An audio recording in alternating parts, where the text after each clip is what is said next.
Okay guys, since it's the Christmas season, alam nyo na, magkakaroon tayo ng Christmas party. I'll be assigning the committee members. Bea, Jeff, Jerry, Ira, and Milen. Copy? Copy, sir! Pero sir, saan pa ang venue? About that, I suggest dito na lang tayo sa office. A big portion of our budget will go to the raffle. May cash prizes tayo at appliances. And our grand raffle prize, pangkabuhayan showcase. Sir, sino po ang lead? Good question. If no one volunteers, I'll assign I Milen. volunteer, sir. Since ako naman po yung pinakamatagal sa team, I can take the lead. Okay, very good. Then Milen will be your secretary. Sir, pwede po bang si Jerry na lang? Mas smooth kasi yung dynamics naming dalawa kapag kami yung magkasama. Bakit? May problema ka bang katrabaho si Milen? No, sir. Milen's okay, but that's the thing. She's just okay. Minsan, nawawala sa focus. Baka maka-apekto sa workflow. I see. Noted. Pero pag-usapan natin yan next time. For now, Jerry will be your secretary. I have a meeting. Maiwan ko muna kayo. Bye, sir! Bye, boss! Hoy, Ira, grabe ka. Pati sa harap ni boss, binira mo si Milen. Oh, totoo naman, di ba? Hindi kami magkasundo sa trabaho. Mas okay nang sabihin ng maaga kaysa naman magsisiyan pa kami sa huli, di ba? Right, Milen? Oo, siguro. Siguro. Ay nako, Ira. Hindi pa rin tapos yung pagiging biterela mo kay Milen. Masyadong obvious kasi crush siya ni Jerry. Excuse me? Sino may sabi? Sus, halata ate. Pag dumadaan si Jerry, para ka naglalakad sa red carpet. Uy! Grabe kayo ha! At saka si Jerry, magkakagusto kay Milen? Come on, guys! Matagal ko na siyang kilala. I know his type. And trust me, it's not her. Ewan ko sa'yo, Ira. Bitter ka lang kasi hindi ikaw ang type niya. Whatever, Bea. Focus na tayo sa meeting, okay? Yun lang. Hi guys, sorry, traffic. Tapos na ba meeting? Uy, Jerry! Just in time. Nagbatuhan na kami.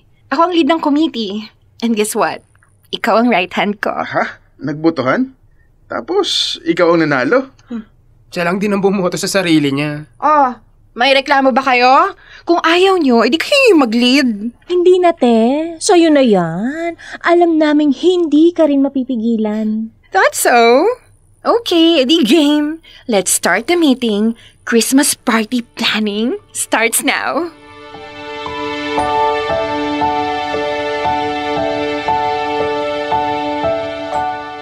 Dear love, ako si Milen. Nakakatawa no? May minsan, hindi niyo pa ako narinig magsalita. Pero siguro, mas mabuti na rin yung tahimik. Lalo na kung ikaw yung palaging pinagkakaisahan sa trabaho. Si Ira, siya yung tipo ng tao na laging gustong may kontrol. Laging may kailangan patunayan. 1 taon lang naman ang lamang niya sa tenure dito. Pero kung umasta, parang siya na ang may-ari ng kumpanya. Si Bea at si Jeff, sila ang mga kakampi ko. Sila ang mga boses ko kapag hindi ko kayang magsalita. Sila ang pumipigil kapag lumalampas na si Ira sa linya. Si Jerry, bago pa lang. Tahimik, mabait.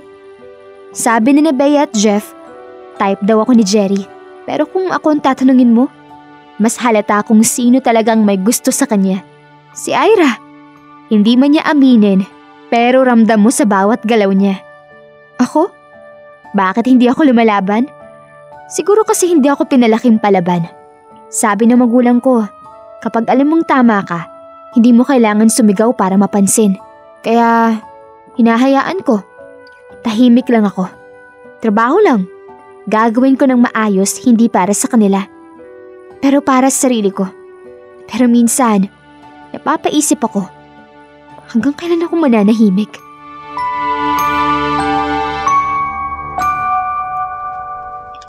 Oh my gosh! Bakit may stain tong blouse ko?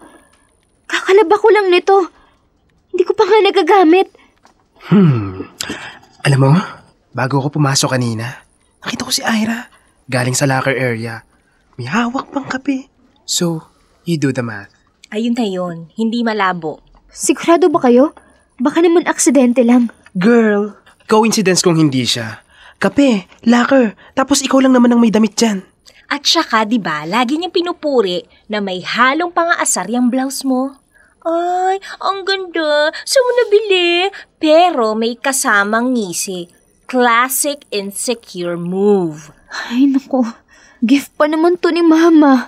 Alam mo girl, kung ako sa'yo, bibigyan ko yan ng isang matinding sampal na may kasamang hair pull. Hindi ko gawain yun, Jeff. At wala naman tayong ebidensya. Hindi pwedeng basta mang-akusa. Come on. Sino pa bang may galit sa'yo dito? Si Ira lang yun. Hayaan nyo na. Bibili na lang ako ng lock para sa locker ko. Kung palalakihin ko to, ako rin ang mapapagod. Grabe ka. Alam mo kung ako, naka-file na agad sa HR to. Para saan pa? Para kumalat na may away kami. Ayoko ng gulo. Kung may inis siya sa akin, kanya na yun. Ako, trabaho lang. Magpapasko na rin naman. Dapat may marunong magpaubaya. Next year, be, papatayuan na kita ng rebulto. Santa Milen, patron saint of patience. Hindi ko kaya yung haba ng PC mo. Kung ako yan, sinabunutan ko na si Ira sa pantry. Totoo. Ako nga, gagawin ko ng paraan para mahuli yung bro. Oh, galit na galit? Sino sasabunutan mo? Secret. Pasok ka kasi ng pasok bigla. Oh, Milen, bakit may dumi ang blouse mo? Hindi ko rin alam. Hindi ko pa nga nasusuot. Kakalaba lang ni Mama. Sayang naman. Alam mo, nagagandahan talaga ako dyan sa damit mo. Lalo kang pumuputi kapag suot mo yan. Kaya nga minantsahan mo, di ba? Ano yun? Bea, may sinasabi ka ba? Wala. Ang sabi ko, ano nang plano sa Christmas party? 1 linggo na mula nung meeting, 0 update pa rin. Oh, about that. We decided na kami na lang ni Jerry ang magplano. Una, ayaw naming maistorbo kayo sa workload nyo. Pangalawa, kaya na namin. We've decided o you've decided? Uy, bakla! Ang hilig mo talaga maglagay ng mali siya, no? Si Jerry mismo ang nag-offer. Ayaw daw niya na ma-stress pa kayo. Whatever, Ira. Oh, Jeff Milentra? Coffee tayo sa tapat? Wow ha, tapos ako hindi inaya. Bakit? Sasama ka ba? Kung kasama namin si Jerry, baka pwede pa. Che!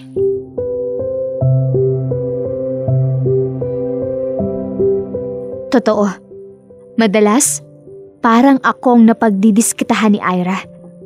Pero kung tutuusin, wala naman akong matibay na pruweba. Baka iniisip ko lang. Baka OA lang kami ni Bea at Jeff. Baka ganun lang talaga siya. Prangka, maldita, palaban. Pero minsan, lumalampas siya sa linya. Madalas niya akong pinapahiya. Lalo na kapag andyan sa Jerry. Na para bang kailangan niyang ipakita na mas mababa ako. Pero tahimik pa rin ako. Paulit-ulit ko na lang iniisip na baka may pinagdadaanan siya. Baka may problema siya sa bahay. Baka hindi siya okay. Lahat ng pwedeng dahilan, hinahanap ko. Para lang magawa ko siyang intindihin kahit hindi naman siya humihingi ng tawad. Ayoko rin siyang isumbong. Hindi dahil takot ako, kundi dahil baka ako mismo ang hindi kayanin ng konsensya kapag may nangyaring masama sa kanya. Ayoko siyang masaktan. Kahit ako, araw-araw nasasaktan. Kaya, tuloy lang.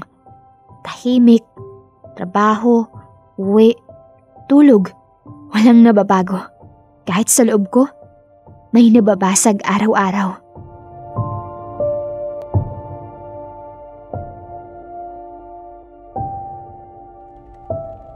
Jerry! Ready ka na ba sa final? Oh, Milen, bakit nandito ka? Tinanong kasi ni boss kung bakit wala pa kaming update tungkol sa Christmas party. Kaya ina-update lang ako ni Jerry sa mga tasks. Oh, kailangan pa ba talaga yun? At ikaw pa talaga ang pinili, hindi si Bea o si Jeff. Busy kasi yung dalawa, kaya ako na lang muna. Siyempre. Ira, pwede bang magpaka-professional tayo kahit minsan? Kailangan inform ng buong committee. Hindi pwedeng tayong dalawa lang ang may alam. Kaya naman natin, di ba? Hindi ko gets kung bakit kailangan pa nating isali si Milen. Mas madali nga kung tayong dalawa lang, di ba? Ira, halos lahat ng backlog ko galing sa preparations na tayo lang gumawa. Mas magiging maayos kung kasama natin sila, yung part ng committee. Aba, parang ayaw mo na sa tandem natin Hindi naman sa ganun, Ira.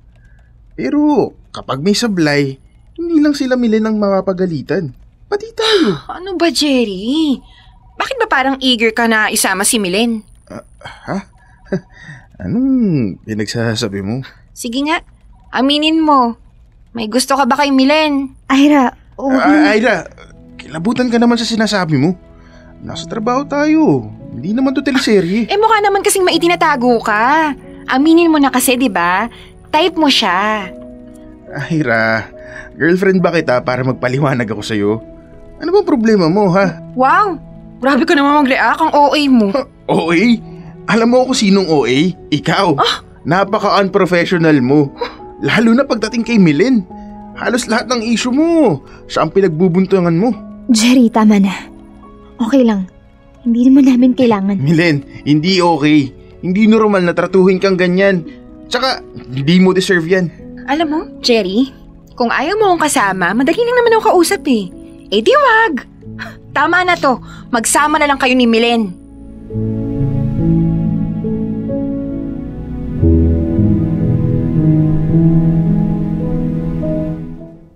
Ay, naku. Ito talagang pinakaayaw ko sa Christmas party. Tayo rin ng tagalinis. Grabe, ang dami pang confetti. Ikaw ba may pakana nito, Jeff? Ang hirap walisin na. Worth it naman. Nanalo ako ng TV. Well, ako rin. Air fryer! Finally! Dream come true! Pero syempre, ang pinaka-todo-todo ngayong gabi, ang nanalo ng pangkabuhayang showcase, si Milen! Ayun naman. Lahat naman tayo nanalo. Oo na. Pero ikaw pa rin ang star of the night. True! Naiuwi na ang showcase. Nasolo pa si Jerry. Huy, gilan niyo nga ako. Kasi naman si Ira, hindi ko gets kung anong trip niya. Dapat lang yun sa kanya. Binubuli na nga si Milen. Gusto pang dayain ang raffle para sa kanya mapunta ang showcase. Buti na lang, si Jerry hindi nagpauto at sinabi kay boss. Tapos nalaman ko pa ilang beses na raw sinusubukan ni Ira halikan si Jerry. And sinisiraan ka pa raw para masuspindi ka. Wild! Kaya siguro, hindi nagpakita sa party. Kakahiya talaga. Buti, wala pang disciplinary action. Sigurado ba kayo? Baka nadagdagan lang ng chismis. Be, sure ako. Ikaw lang talaga nagtatanggol sa kanya. Kasi, kawawa naman si Ira. Kahit ganun siya sa akin, hindi ko naman kailangan gumanti. Christmas pa naman. Mas mabuti ng patawarin kaysa pagchismisan. Silver naman sa bait yung friend ko. True. Kaya may nai-inlove sa'yo. Ha? Sino? Oh guys, tapos na ba kayo? Kami, oo. Pero si Milen, hindi pa yata. Ano ba kayo? Milen, congrats pala. You really deserved it. Thank you, Jerry. May plano ba kayo after nito? Wala naman, bakit? Baka gusto niyo mag-coffee. Sagot ko. Ay, kami ni Bea may lakad. Pero yung si Milen, free yan. Di ba, Milen? Sige. Okay lang.